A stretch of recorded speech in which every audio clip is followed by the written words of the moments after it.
Yo guys! Burmans na at welcome sa part 5 ng ating Pueblo de Oro Townscapes, kung saan bibisitahin natin ang second section ng ating pueblo na may 3.7 hectares, ang The Enclaves, ang residential lot only ng ating pueblo.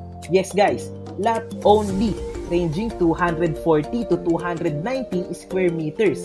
Sa ngayon ay under development pa ang ating kapaligiran, kaya goods na goods for investment. Dahil pag mas gumanda pa ang kapaligiran natin in the near future ay malamang mapapangiti tayo.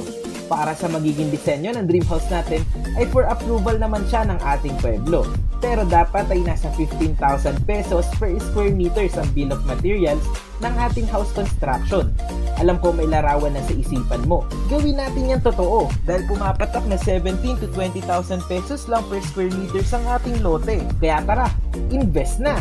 Ay, 1 minute na agad at salamat sa panonood.